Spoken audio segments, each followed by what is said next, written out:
सरोकार। विचारधारा की लड़ाई में गुम हो रही मीडिया की पहचान। कोई समझौता नहीं, संतुलन के साथ खबरों के सफर की नई शुरुआत।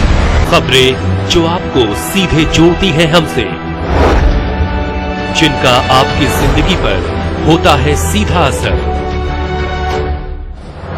खबरों की वही तस्वीर, बिना बदले बिना डरे, जज्बा सच का लिए, सच दिखाते हैं।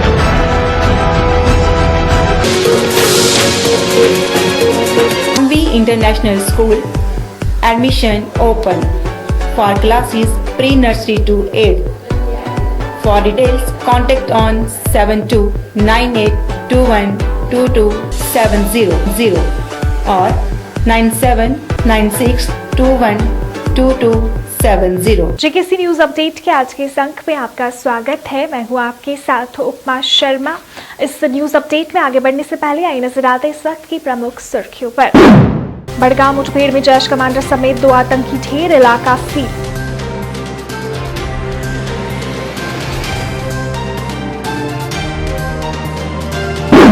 श्रीनगर में एनआईए का स्थानीय समाचार पत्र कार्यालय समेत कई स्थानों पर छापा, जांच जारी।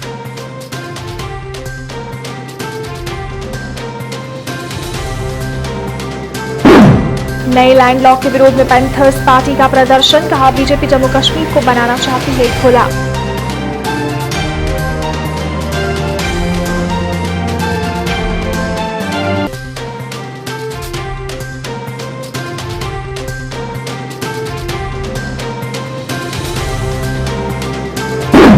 और बारामूला पुलिस ने आयोजित की रन फॉर यूनिटी, कई लोगों ने लिया भाग, कहा इससे बेहतर होगा पुलिस और लोगों का तालमेल।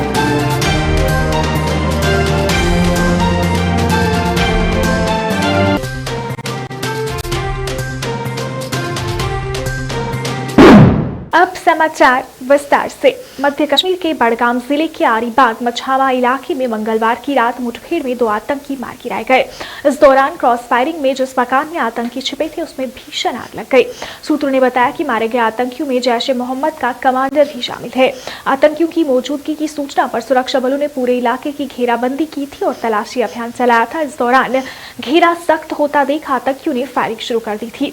जवाबी कार्रवाई से मुठभेड़ शुरू हो गई। कुछ देर तक दोनों ओर से फायरिंग के बाद दूसरी ओर से फायरिंग होनी बंद हो गई। कुछ घंटों के बाद रात 11:30 बजे के बाद दोबारा से फायरिंग शुरू हो गई। इसके साथ ही धमाकों की भी आवाज सुनी गई।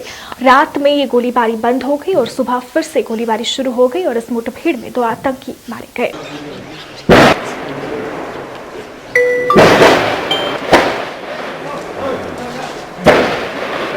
राष्ट्रीय जांच एजेंसी एनआईए ने जम्मू कश्मीर के श्रीनगर, बांदीपुरा और बेंगलोर में कई स्थानों पर छापेमारी की है, जिसमें खुरम परवेज एनजीओ एथरॉट और ग्रेटर कश्मीर ट्रस्ट के कार्यालय शामिल हैं। इस दौरान इन सभी कार्यालयों में जांच की गई और दस्तावेज खंगाले गए।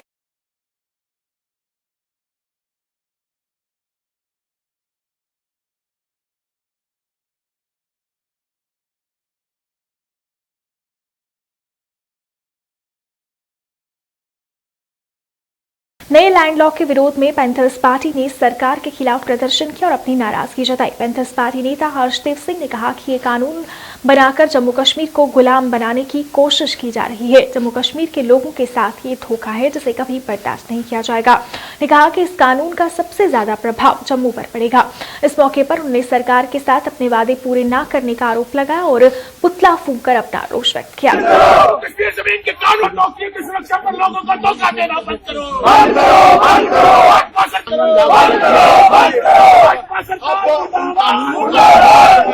नौजवानों के जॉब्स भी बचेंगे और यहाँ की जमीनें भी बचेंगी। और इस संदर्भ में एक कानून लाने की उन्होंने बात कही थी और यह भी कहा जाता था कि कॉन्स्टिट्यूशनल सेफगार्ड जिसके लिए मुहैया करवाए जाएंगे। लेकिन पहले इन्होंने जॉब्स यहाँ के लोगों के छीन लिए, क्योंकि एक ऐसा डोमिसाइल लॉ बनाया जिसके तहत बाहर के लोग भी जो है यहाँ आकर जॉब्स कर सकते हैं। और अब जमीनों का कानून बनाया है कि बाहर से आकर कोई भी यहाँ जमीन ले सकता है बगैर पीआरसी के, बगैर स्टेट सब्जेक्ट के, बगैर डोमिसाइल के। और डोगरों को अपने पांवों पे खड़े होने का जो आपने वादा किया था, आप तो एक साजिश कर रहे हैं कि बाहर वाले शाहूकारों के गुलाम बनाने के लिए जम्मू के लोगों को, जो पैंथर्स पार्टी एक्सेप्ट करने के लिए हरगिज तैयार नहीं है। आपने बार बार जम्मू के अवाम के साथ धोखा किया। इसका सीधा सीधा असर जम्मू के ऊपर पड़ेगा, क्योंकि कश्मीर में कोई बाहर का आदमी जो है वो जमीन लेने नहीं जाएगा, लेकिन यहाँ की जमीनें जो है वो बाहर वाले शाहूकार जो है वो खरीद लेंगे। बाहर से बिहारी, यूपी के लोग यहाँ बसाए जाएंगे और यहाँ के कल्चर और आइडेंटिटी जो है उसको खत्म करने की भी ऐसा लगता है कि एक साजिश की जा रही है। पैंथर्स पार्टी इसी संदर्भ में आज अपना प्रदर्शन कर रही है। भारतीय जनता पार्टी का पुतला जलाकर आज हमने अपने रोष का इजहार किया है, और जिस तरीके से लगातार एक के बाद एक बिट्रेयल जम्मू के साथ किया जा रहा है भारतीय जनता पार्टी द्वारा, उसको पैंथर्स पार्टी कतई बर्दाश्त करने के लिए तैयार नहीं। बारामूला पुलिस द्वारा रन फॉर यूनिटी का आयोजन किया गया, जिसमें कई युवाओं ने भाग लिया। ये दौड़ डीसी कार्यालय से शुरू हुई और जिला पुलिस लाइन में समाप्त हुई। कार्यक्रम में जिला विकास आयुक्त बारामूला चियन इत्तू, एसएसपी अब्दुल कयूम व अन्य गणमान्य लोग मौजूद रहे। एसएसपी का कहना था कि इस रन का आयोजन युवाओं को खेलों के प्रति आकर्षित करने और पुलिस के साथ बेहतर तालमेल बनाने के लिए किया गया है।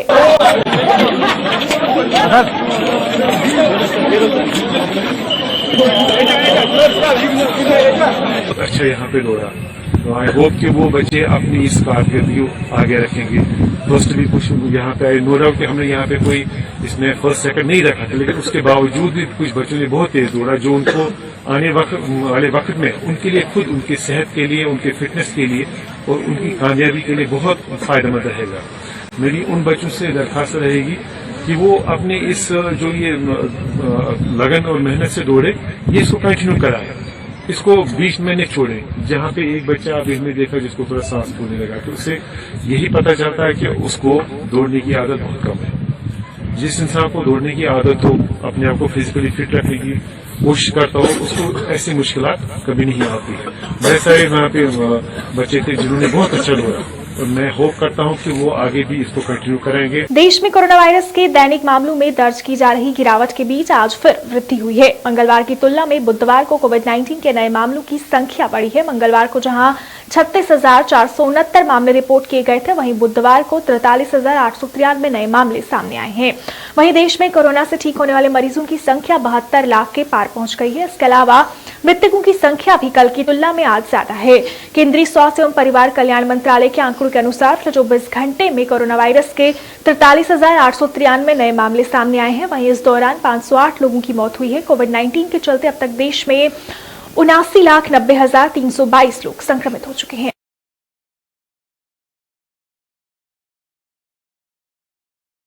साहिल जी महाराज ने महबूबा मुफ्ती के झंडे वाले बयान की कड़ी निंदा की है। उन्होंने एक प्रेस कॉन्फ्रेंस में कहा कि इस बयान को जम्मू कश्मीर के लोग कभी बर्दाश्त नहीं करेंगे। उन्होंने महबूबा से इस बयान को वापस लेने की मांग की और कहा कि अगर उन्हें हिंदुस्तान से प्रेम नहीं तो उन्हें पाकिस्तान चले जाना चाहिए। कहा था कि अगर 370 टूटेगी तो तिरंगा उठाने वाले हाथ नहीं रहेंगे। 370 टूटी, फिर भी तिरंगा झंडा हमारा ऊंचा ही रहा। अब इसे नहीं, कई वर्षों से और जुगों जुगों से ये तिरंगा झंडा जो है लहराया जाता है और लहराया जाएगा। आपके कहने या ना कहने से तिरंगा झंडा झुक नहीं जाएगा और किसी की इतनी ताकत नहीं है जो तिरंगा झंडा हमारा झुका दे। और अगर हमें खून की नदियां बहाने पड़ेंगी, हम वो भी बहा देंगे तिरंगे झंडे के लिए। और जो बयान आपने दिया है, हम इसकी कड़ी निंदा करते हैं और ये शब्द आपको वापस लेने चाहिए यदि आपको हिंदुस्तान में रहना है तो। नौशेरा गैस एजेंसी की मनमानी के चलते लोग काफी परेशान हैं, जिसकी वजह से लोगों ने एडीसी ऑफिस के बाहर प्रदर्शन किया और इस मामले का संज्ञान लेने की अपील की। दोस्तों, नौशेरा गैस एजेंसी लगातार सुर्खियों में रहती है और आपको बता दें कि उस हमारी खबर जो आज चली थी उसका कहीं न कहीं असर देखने को मिल रहा है। आज गांव के लोग जो हैं उग्र प्रदर्शन करने को मजबूर हो गए हैं। उन्होंने आज नौशेरा बाजार में आके प्रोटेस्ट की। उसके बाद एडीसी नौशेरा सुखदेव सिंह से समयाल से मुलाकात की। उन्होंने वहां पे धरना भी दिया एडीसी ऑफिस के बाहर और नौशेरा एडीसी ऑफिस सुखदेव सिंह ने उनको आश्वासन दिया है कि 10 दिन के भीतर उन लोगों की परेशानी हल होगी। लेकिन आपको ये सवाल यहाँ पे ये उठता है, कहीं ना कहीं देखा जाए कि अब गैस एजेंसी नौशेरा पे एक बड़ा सवालिया निशान उठता हुआ नजर आ रहा था, क्योंकि 18 रुपये एक्स्ट्रा जो चार्ज दिया जा रहा था 662 की जगह 680 रुपये जो ले रहे थे, वही कहीं ना कहीं ड्राइवर ने भी कबूला था कि हमें जो बड़े अधिकारी हैं वो हमें कहते हैं कि आप इतना रेट्स लीजिए, लेकिन अब जहाँ भी जाओ, जिस जम्मू कश्मीर में जहाँ भी चले जाओ, राजौरी के अंदर जहाँ भी चले जाओ, 662 ही चार्ज है और ना ही 680 चार्ज है। उसी मुद्दे को लेकर लोगों का गुस्सा भड़क उठा और लोग यहाँ पे नौशहरा में पहुंचे हैं। वो आपको दिखाने की कोशिश कर रहे हैं वो विजुअल जो आज हमने लिए नौशहरा मुख्य बाजार से और प्रोटेस्ट और धरने प्रदर्शन का। आइए आपको चल के दिखाते हैं। जिसके बाद एडीसी ने लोगों से मुलाकात की और उनकी समस्या को सुना और लोगों को 10 दिन का समय दिया। एडीसी ने लोगों को आश्वासन दिया कि 10 दिनों में इस मामले की कार्रवाई होगी और उनकी समस्या का समाधान होगा। जितने भी बीपीएल के लोग हैं, आपके डीलर हर आदमी का 10 किलो राशन है। अगर कोई समझो कि एक के परिवार में 4 लोग हैं तो उसका 40 किलो राशन। अगर वो कम देता है तो इनको बताना। और मैंने इनको बताया है कि ये घर में भी बैठ के किसी भी डीलर का चेक कर सकते हैं कि उसने किसको राशन दिया, कितनी तरीक दिया, कितने किलो दिया। वो क्योंकि जो सिस्टम है वो आधार, जब आप किसी पूरी फैमिली के आधार चढ़ाते हो ना, अगर उस आधार के तो APDS आएगा, APDS को क्लिक करोगे, जो पढ़े लिखे वो जानना, तो डिटेल ट्रांजैक्शंस आएगी। डिटेल को क्लिक करोगे तो डिस्ट्रिक्ट खुल जाएंगे सारे। मैडम अब मैंने 10 दिन बोल दिया, अब ठीक है ना, जब जाके 2 साल पहले बैठे हैं तो फर्क नहीं पैदा। अब मैंने सिलेंडर आपको ये राशन का भी बता रहा हूँ कि सिलेंडर तो बात है, राशन भी पूरा लिया करो। मैं यही कहना चाहती हूँ कि जो एडीसी से हमारी जो पब्लिक ये लेडीज मिली हैं, ये हमारा आज मेन मुद्दा है। जो लोगों के एजेंसी के जो सिलेंडर लोगों ने उज्ज्वला के तहत जो स्कीम थी लोगों के दिए गए हैं, लेकिन उनको जो लोगों को मिलने थे उन लोगों को नहीं मिले। आज उसी के हमारे ब्लॉक की सभी लेडीज आई हुई हैं, जहाँ और एडीसी के साथ एजेंसी वाला बैठा है। उसने बोला कि मैडम जी हमें 15 दिन दिए, अगर 15 दिन के अगर हम सिलेंडर ना दे पाए तो फिर आगे वाली हम देखें कि हमने आगे कार्रवाई क्या करनी है। और हमें एडीसी पर विश्वास है, अगर उन्होंने 15 दिन दिए हैं तो 15 दिन के अंदर ये बात सब क्लियर करेंगे जिनके पास सिलेंडर पहुंचने थे क्यों नहीं पहुंचे और क्या वजह थी। तो ज्यादा हमें दुख ये होता कि कुछ हमारी जो विडो लेडी हैं जिनके पास घर में आश्रय खाने के लिए नहीं है, कमाने का कोई नहीं है, जो लोग चल के आते हैं, स्पेशल गाड़ियां करके आते हैं, 10-10 बार उन्होंने फॉर्म दिए हैं, क्या वजह, आखिर क्या परेशानी है उन एजेंसी वालों को जो गरीब लोगों को सिलेंडर क्यों नहीं दे रहे। मैं एडमिनिस्ट्रेशन से ये कहना चाहती हूँ जल्द से जल्द इन लोगों को सिलेंडर दिए जाएं और जो गरीब जनता की है आवाज सुने डीसी साहब और डीसी साहब। धन्यवाद। तहसील दक्षिण किश्तवाड़ के जनकपुर क्षेत्र के नायब सरपंच हेमराज ने सरकार से उनके क्षेत्र में अपनी कई मांगों को एक प्रेस कॉन्फ्रेंस में उजागर किया। उन्होंने जम्मू में आयोजित प्रेस कॉन्फ्रेंस में कहा कि उनके क्षेत्र में BSNL का मोबाइल टावर है, जिसका सिग्नल काफी कमजोर होने के चलते बच्चों को पढ़ाई करने में काफी मुश्किलों का सामना करना पड़ रहा है। उन्हें सरकार से अन्य कंपनियों के टावर लगाए जाने की मांग की। इस दौरान उन्होंने जंगलों में लगी आग और गाड़ियों के किराए का मुद्दा भी उठाया और उसे हल करने की बात की। मैं नायब सरपंच पंचायत हल्का जनकपुर तहसील दक्षिण डिस्ट्रिक्ट किश्तवाड़ से आज जो हमारा कॉन्फ्रेंस में आने का मुद्दा है, सबसे पहला मुद्दा है मोबाइल टावर का। मोबाइल टावर हमारे वहाँ एक BSNL का है, वो भी पिछले 4 महीने से ठप पड़ा हुआ है, वो भी सिर्फ कॉलिंग पर्पज के लिए। हमारी रिक्वेस्ट है प्रधानमंत्री श्रीमान मोदी जी से और लेफ्टिनेंट गवर्नर साहब से कि कोई या तो जियो या तो एयरटेल कोई भी टावर लगे, क्योंकि हमारे बच्चों का पढ़ाई का बहुत ज्यादा नुकसान हो रहा है। ना तो कम्युनिटी क्लासेस चल रही है और ना ही ऑनलाइन क्लासेस चल रही है। दूसरा मुद्दा हमारा ये है, जंगलों में, किश्तवाड़ के जंगलों में आग लगी थी, जिससे हमारे किसानों का बहुत ज्यादा नुकसान हुआ है। पशुओं का चारा जल चुका है। सरकार से गुजारिश है एटलीस्ट या तो फिर कैटल फीड या तो कोई रिलीफ उनको दिया जाए उस नुकसान से ओवरकम होने के लिए। तीसरा मुद्दा हमारा यह है कि जो बस का किराया बढ़ा था लॉकडाउन से पहले, जो बस का किराया 30% हाइक हुआ था, वो किराया अभी तक कंटिन्यू है। हमारे कई जिलों में वो किराया कम हो चुका है, लेकिन किश्तवाड़ के रूट पे अभी तक किराया वही का वही वसूला जाता है। तो इस चीज पर सरकार ध्यान दे। जम्मू वेस्ट असेंबली मूवमेंट ने राज्य का दर्जा वापस देने की मांग को लेकर आज फिर प्रदर्शन किया। प्रदर्शनकारियों ने सरकार के खिलाफ नारेबाजी कर नाराजगी जताई। मूवमेंट के अध्यक्ष सुनील डिम्पल का कहना था कि सरकार द्वारा जम्मू कश्मीर के लोगों से उनके अधिकार छीन लिए गए हैं। ने कहा कि पहले ही लोग परेशान हैं और उस पर अब सरकार ने जमीनें खरीदने के लिए नए निर्देश जारी किए हैं, जिनसे जम्मू कश्मीर के लोगों के अधिकार छीने जा रहे हैं। जल्द से जल्द जम्मू कश्मीर को वापस राज्य का दर्जा देने की मांग की और सभी लोगों से उनका समर्थन करने की अपील की। राज्य का दर्जा वापिस दो। बहुत बेइंसाफी हुई है। हमारा राज्य का दर्जा पहले छीन लिया था, विशेष अधिकार पहले छीन लिया था। आज ये जम्मू कश्मीर के ऊपर एक ऐसा बेइंसाफी हुई है कि हमारे जम्मू कश्मीर में जैसे बहुत बड़ा अधिकार हमसे छीन लिया गया, हमारे डोगरों की पहचान, महाराजाओं की, बुजुर्गों की विरासत को लूट लिया गया, ऐसा महसूस हो रहा है। नेशनल कॉन्फ्रेंस अपनी पार्टी, गुलाम नबी आजाद, डॉक्टर फारूक अब्दुल्ला, उमर अब्दुल्ला, दविंदर राणा जी, अल्ताफ बुखारी साहब, पैंथर पार्टी, डोगरा स्वाभिमान संगठन और तमाम छात्र संगठनों से ये आग्रह करता हूं कि एकजुट हो जाए। अगर अपनी विरासत को, इतिहास को बचाना है, नहीं तो जम्मू कश्मीर का इतिहास एक खत्म हो जाएगा। हमारे इतिहास को खत्म करने के लिए जम्मू कश्मीर के ऊपर हमला किया है। जम्मू नगर निगम द्वारा आज इन्फॉर्मेशन, एजुकेशन एंड कम्युनिकेशन पर कार्यशाला का आयोजन किया गया। इस कार्यशाला में मेयर चंद्रमोहन गुप्ता मुख्य तौर से उपस्थित रहे। कार्यशाला में स्वच्छ भारत मिशन की टीम मौजूद रही, जिन्होंने स्थानीय लोगों और दुकानदारों को स्वच्छ भारत मिशन के बारे में जागरूक किया। मेयर चंद्रमोहन गुप्ता का कहना था कि ये कार्यशाला जम्मू को स्मार्ट सिटी बनाने में मदद करेगी, क्योंकि इसमें लोगों को स्वच्छता के प्रति जागरूक किया जा रहा है और बताया जा रहा है कि कैसे सूखे और गीले कूड़े को अलग करें और कचरा हमेशा डस्टबिन में ही डालें। वार्ड नंबर 29 और 33 की सॉलिड वेस्ट मैनेजमेंट की जो वर्कशॉप है वो रखी है। यहाँ पर हमारे सारे जो सीनियर लोग हैं, शिवनगर, शक्तिनगर, राजपुरा, गुड़ा के लोग आए हुए हैं और इसके ऊपर हमारा जो स्वच्छ भारत की जो टीम है उन्होंने सारी अवेयरनेस दी है कि गीला कूड़ा, सूखा कूड़ा कैसे अलग अलग करना है। सबके ऊपर सबने इसको बात को सुना है, आगे ऐड किया गया। हम भी अपने घर से स्टार्ट करेंगे, अपनी गली से स्टार्ट करेंगे, मोहल्ले से स्टार्ट करके जो भी है इसके ऊपर पूरा अवेयरनेस करेंगे, ताकि आने वाले समय में जो हमारा शहर है जम्मू, जो जम्मू म्यूनिसिपल कॉरपोरेशन है, इसको भी हम अगर इंदौर, अंबिकापुर, हैदराबाद, वो शहर अहमदाबाद 1, 2, 3, 4 नंबर पे आते हैं, हमारा जम्मू कहीं क्यों नहीं कमी रही कि हमारे जो चुनाव हैं 72 सालों में 4 बार हुए हैं। बाहर के जो देश में सारे 14 बार चुनाव हुए लोकल बॉडीज के, उससे सारा कर्म टूट जाता है। 27 साल के बाद चुनाव होंगे तो क्या कौन सी इम्प्लीमेंटेशन यहाँ हो सकती है।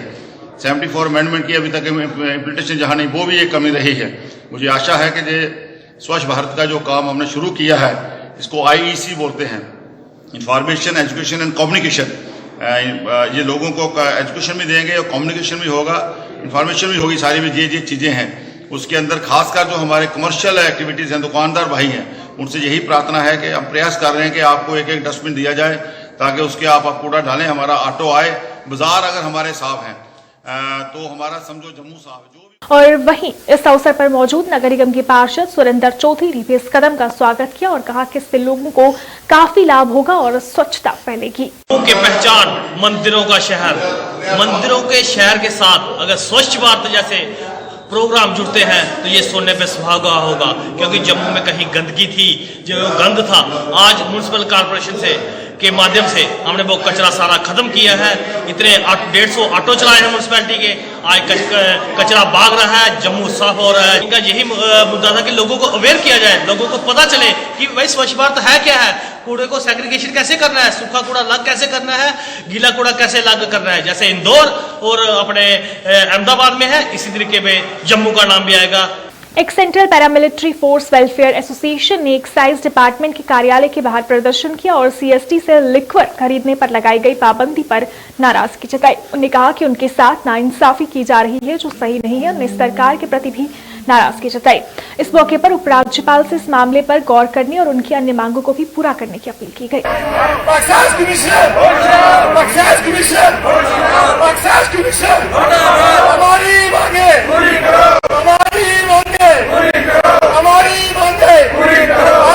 चौदह तारीख से एक्साइज कमिश्नर जो पुराने वाले थे, उन्होंने एक आर्डर डाल गए हैं पैरामिलिट्री फोर्सेस के लिए।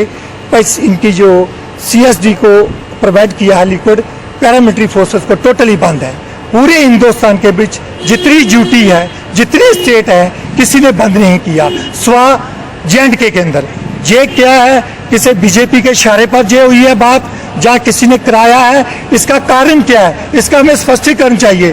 क्या हिंदुस्तान की ये ड्यूटी है, जब से जो ड्यूटी बनी हुई है डेली अलग अलग कानून के चेंज कर रहे हैं।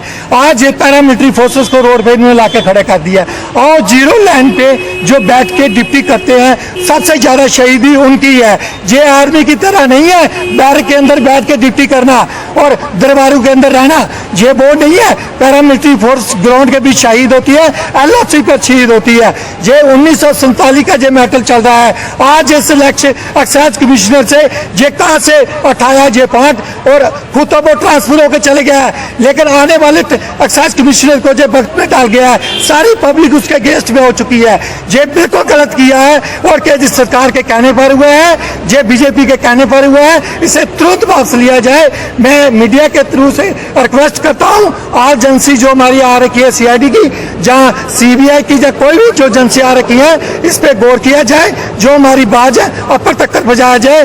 सलेड़ आरसपुरा में तारकोल के काम की शुरुआत हुई। इस काम के शुरू होने से स्थानीय लोग काफी खुश हैं। क्षेत्र के सरपंच ने कहा कि इस सड़क पर तारकोल का काम न होने से कई तरह की परेशानियों का सामना करना पड़ता था, लेकिन अब लोगों को राहत मिलेगी। इसके लिए उन्होंने प्रशासन और बीजेपी सरकार का शुक्रिया अदा किया। उन्होंने सलेड़ से कूल तक की सड़क बनाने के अलावा कई और समस्याओं को हल करने की भी अपील की। रोडों का मसला बहुत खराब था, लेकिन जबकि ये बीजेपी सरकार आई है इन्होंने कुछ परसेंट इसका जो है हल किया है। जैसे कि ये सलैड से लेके चक माजरा तक रोड था, इसकी बहुत बुरी हालत थी और ये रोड जो है कल से लुक पड़ना ब्लैक टॉपिंग होना शुरू हो गया है। हम इसका PWD महकमे का शुक्रिया अदा करते हैं, एक्शन साहब का, एडवाइजर साहब का, JE साहब का, इनका बहुत बहुत थैंक जिन्होंने इस रोड को बनाया।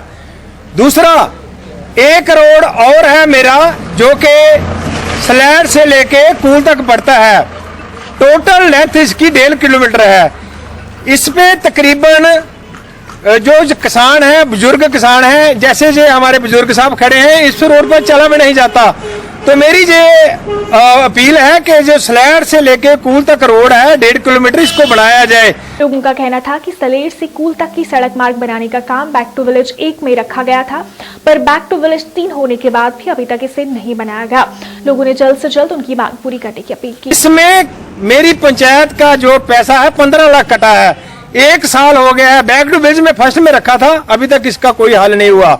तो हम चाहते हैं कि इस रोड को भी जल्दी जल्दी बनाया जाए। JKC न्यूज अपडेट के आज के इस अंक में फिलहाल इतना ही। इसी के साथ मुझे और मेरी पूरी टीम को दीजिए इजाजत और आप देखते रहिए JKC न्यूज। नमस्कार। MV international school admission open for classes pre nursery to 8। For details, contact on 7298212270 or 9796212270। खोने लगी हैं खबरें, दम तोड़ने लगे हैं सरोकार। विचारधारा की लड़ाई में गुम हो रही मीडिया की पहचान। कोई समझौता नहीं, संतुलन के साथ खबरों के सफर की नई शुरुआत। खबरें जो आपको सीधे जोड़ती हैं हमसे, जिनका आपकी जिंदगी पर होता है सीधा असर। खबरों की वही तस्वीर, बिना बदले बिना डरे, जज्बा सच का लिए, सच दिखाते हैं।